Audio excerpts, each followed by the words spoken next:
నమస్తే, welcome to DDC news. Parvathipuram Manyam జిల్లాలో ITDA పరిధిలో గిరిజనుల నుండి ఓట్లు దోచుకోవడమే తప్ప గిరిజన సంక్షేమ శాఖ మంత్రి పదవులు పొందినప్పుడు కూడా గిరిజనులకు విద్య, వైద్యం అందించడంలో పాలకులకు చిత్తశుద్ధి లేదని చెప్పడం ఇంతకన్నా నిదర్శనం ఏమిటి?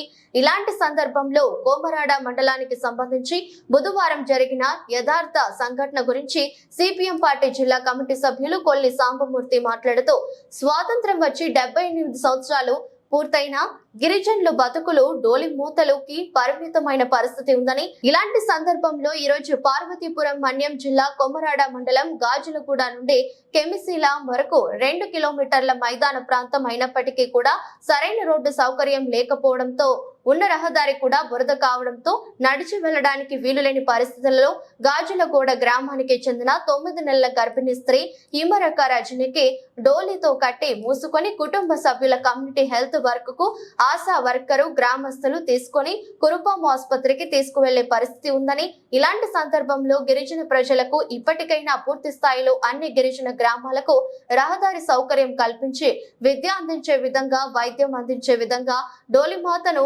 భవిష్యత్తులో లేకుండా పాలకులు చూడాలని, ఈ సందర్భంగా మొన్న ఎన్నికల్లో గెలిచి ముఖ్యమంత్రి పదవి చేపట్టిన నారా చంద్రబాబు నాయుడు కూడా డోలిమాత లేకుండా చేస్తామన్నారు అని, ఆ దిశగా వెంటనే ముఖ్యమంత్రి నారా చంద్రబాబు నాయుడు గారి ప్రత్యేకతలు చేపట్టి భవిష్యత్తులో ఇలాంటి డోలి మూతలు లేకుండా చూడాలని సిపిఎం పార్టీ ఆధ్వర్యంలో డిమాండ్ చేస్తున్నాం.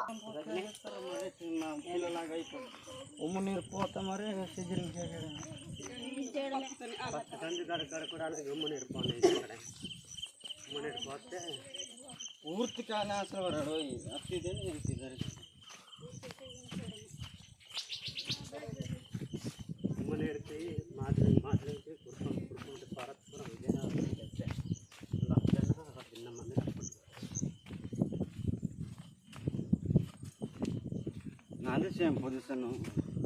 ఈతలే కోసి వేతలకి డెలివరీ 12 గంటల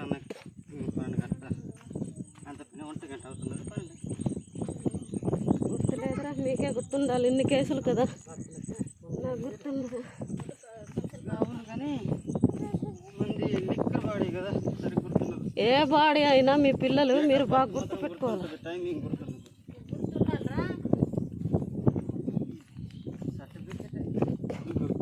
సర్టిఫికేట్ టైం ఉండదురా.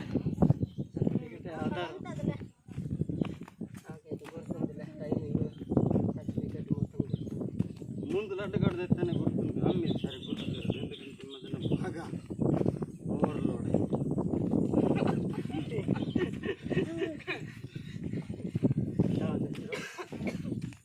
ముందు లడ్డు గాడు 7 గంటలకు 7:30 కరెక్ట్గా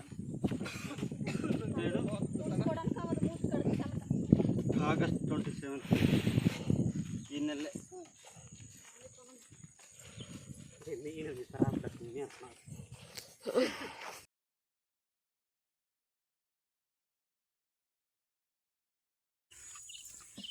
వెహికల్ ఫోన్ చేశారు అక్కడ.